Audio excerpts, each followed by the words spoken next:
সুপ্রিয় দর্শক, আসসালামু আলাইকুম। দুনিয়া ও আখেরাতে নিশ্চিন্ত থাকার আমল। সকাল সন্ধ্যা যে দোয়া পড়লে আল্লাহ চিন্তামুক্ত রাখবেন। আল্লাহ তাআলা মানুষকে বিভিন্নভাবে পরীক্ষা করেন।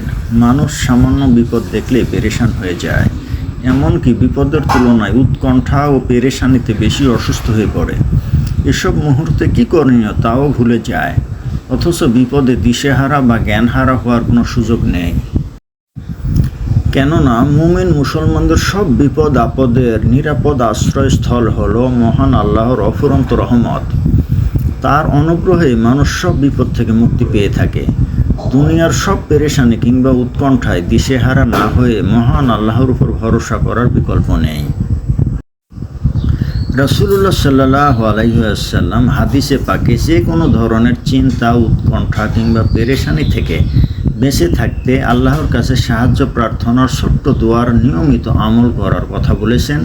হাদিসে এসেছে, হযরত আবু দারদা রাদিয়াল্লাহু তাআলা আনহু বর্ণনা করেন, যে ব্যক্তি পেরেশানি ও উৎকণ্ঠায় এই দোয়াটি সকাল সন্ধ্যায় 7 বার পড়বে, হাসবিয়াল্লাহু লা ইলাহা ইল্লা হুয়া আলাইহি তাওয়াক্কালতু ওয়া হুয়া রব্বুল আরশিল আযীম। অর্থ, আল্লাহ তাআলাই আমার জন্য যথেষ্ট, তিনি ব্যতীত কোনো উপাস্য নেই, তারই উপর আমি ভরসা করি, তিনিই মহান আরশের অধিপতি। ওই ব্যক্তিকে মহান আল্লাহ তাআলা দুনিয়া ও পরকালের সব পেরেশানি থেকে হেফাজত করবেন। আবু দাউদ 50-81। এ দোয়াটি আর কিছুই নয়, মূলত এটি আল্লাহ তাআলাকে সর্বাবস্থায় নিজের জন্য যথেষ্ট মনে করা। যে ব্যক্তি আল্লাহ তাআলাকে নিজের জন্য যথেষ্ট মনে করে, তার জন্য দুনিয়ায় যেমন কোনো পেরেশানি বা উৎকণ্ঠা থাকবে না, তেমনি পরকালেও থাকবে না কোনো বিপদ ও মুসিবত। তো সুপ্রিয় দর্শক, এই দোয়াটি বিশেষ করে কুরআনে কারিমের সূরা তওবার শেষ আয়াতের ভিতরে আসছে। এই দোয়াটি সকাল সন্ধ্যায় অর্থাৎ ফজরের নামাজের পরে 7 বার এবং মাগরিবের নামাজের পরে 7 বার যদি কেউ পড়ে, তাহলে আল্লাহ তাআলা তাকে দুনিয়া এবং আখিরাতে চিন্তামুক্ত রাখবেন।